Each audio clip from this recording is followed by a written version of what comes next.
What's going on? Welcome back to the channel. So we have another update on the 1972 C10 pickup custom.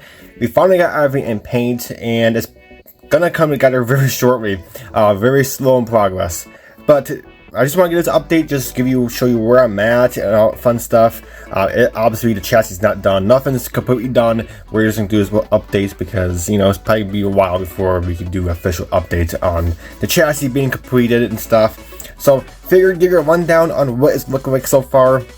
We'll show you the body because I know a lot of you have been questioning on my my rusty paint job, but we have correct quote on it. So we'll show you the body here shortly. But we'll just show off some parts. So like this is part of the chassis. This is one of those frame cross members we're talking about, and I actually figured out how it actually works. So my first update, I thought this little bracket was for one of the batteries, but actually, we're doing some research. They do have two batteries for the hydraulic rise height suspension. This little guy in the middle is actually the control panel that connects to the suspension and the hydraulic tanks and all that good stuff, and it connects to the air compressors. So we do have one little hose connected to the air compressors to the the mount that little guy. So we got that, and then we still got to wire the batteries and stuff to the control panel and all that good stuff. But yeah, it was looking pretty good so far. So this is pretty much almost done. Again, you just gotta do the wires on the batteries, and then this will just go on here like so, and just kind of hang back there. It's gonna look really neat. So just want to show that, just show you where I got everything on that. So we got that. Speaking of the chassis, here it is. We did it in splash paints. Was this dark? No, this is steel. This is splash paints steel. So I am gonna highlight the Chevrolet emblem. I'm gonna do that in chrome, and I might paint it in a separate color. Who knows? Or I might just leave it in chrome. I'm not exactly sure yet, but we are gonna do something different on that Chevrolet so it kind of stands out on the firewall. But that looks pretty good. We got most of our suspension back here completed. We do get our manifolds on there. And then we do have our axle and our forelink up there. The axle and drive shaft we did in, what's that, dark steel. I think that's just regular, dark steel from Alclad. Looks really good. It has that little texture to it. You can see like a little shine to it. Really cool. So really neat. And of course we are going to plumb and wire everything. So we're going to put the hydraulic hoses connecting to the air suspension. We got our air suspension airbags back there. We did those in rubber black because they're actually rubber. So we got that, but that's pretty much about it for the chassis. That's all I got done on it so far. So we got that in there.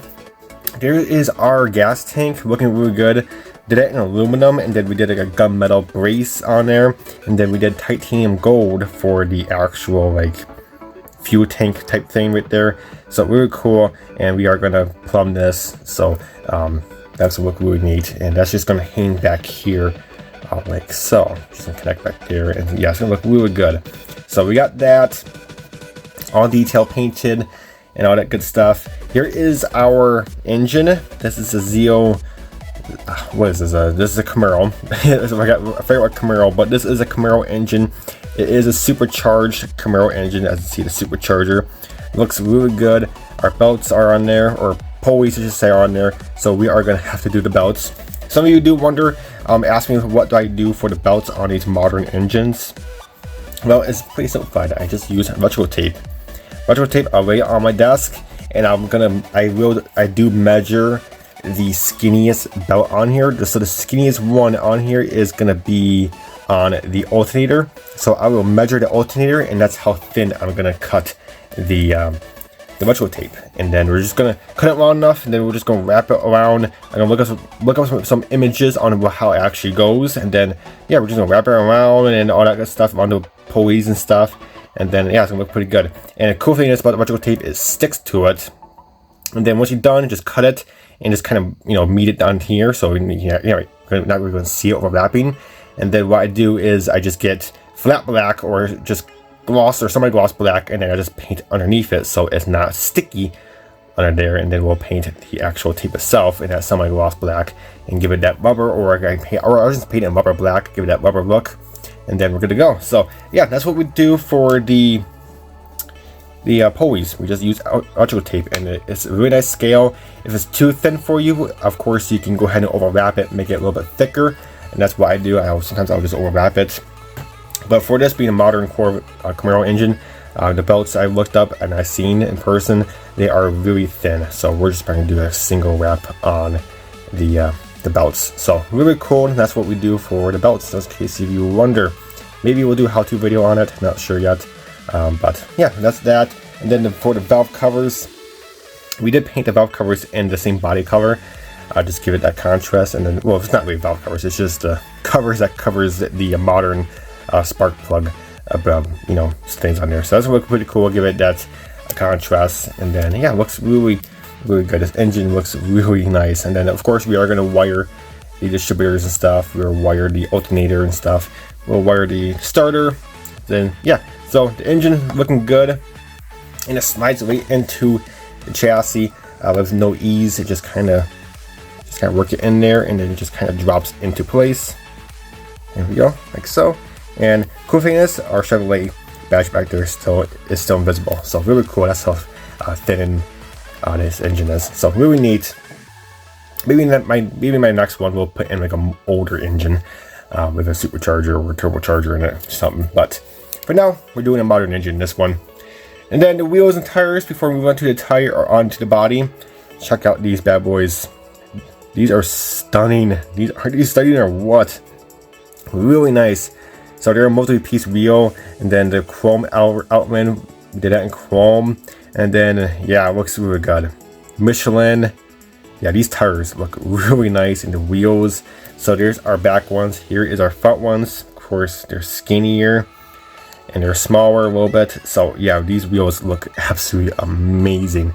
I did mock it up a little bit, and yeah, these look really nice under that body. So I'm really happy how these turned out. And then the rubber black, some of you do ask me what I use for the rubber black. I just simply use the Tamiya rubber black. It's the best rubber black I seen out there. Rubber black from Tamiya is absolutely amazing. I just love it. So really good stuff. And yeah, I did a how-to video on how I did it, so go ahead and check out that older video. And then let's move on to the body. Remember, we did, well, if you saw my painting video, like a full-on painting video, we did like a rusty body. Not rusty, but yeah, kind of like a rusty work truck type vibe body. I do have a pivot here. We got it sand out, so that's not too big a deal. But yeah, really happy how this turned out. So there's the cab. Here is the hood. That's how the hood turned out. Really cool. Of course, there is orange peel. Yes. This before we're doing this video before I wet sanded this. Yes, just in case you guys are wondering, I do get orange peel in my clear. I don't put on so much clear to get rid of the orange peel. That's not me. I only put on 3 coats, and then that's it. There's orange peel. Then so what? We'll wet sand it out. So yes, there is a lot of orange peel, and so especially on here. You can see right on here. Look at that orange peel. Pivots. So yes. You're not going to get perfect clear every single time. There is a lot of orange peel in this, but not too big a deal. We are going to wet sand this entire thing, and we're going to polish it right out and make it ultimate shine. So yeah, not too big a deal. So you do ask me, like, man, you put on a lot of clear just to get rid of orange peel, and no, I don't. The airbrush makes it look like it's spraying a lot of clear because it has that fan bezel at the end, but it's very thin. I'm putting the clear coat on very thin, and yeah, I'm not putting so much clear on where I'm just getting rid of the orange peel. So yeah, just give you a little heads up, a little point, because there is a lot of orange peel on this. The cab, there's a little bit orange peel, or the body, or the bed I'm at. So, but yeah, the weathering turned out so good. I'm really happy how this turned out. First time doing it like this, and it really looks good. And yeah, it just looks really cool, and just kind of lines up like that, and then the hood goes on there, and then we'll go ahead and just put this right on there as well. I mean, yeah, this is look really cool. The weathered with the clear coat on top looks so cool, and I just seen this so many times in person. Like, I go to one-to-one car shows, and people will just clear coat over the rusty body, because a lot of times people have no experience on body filler or body work or painting bodies.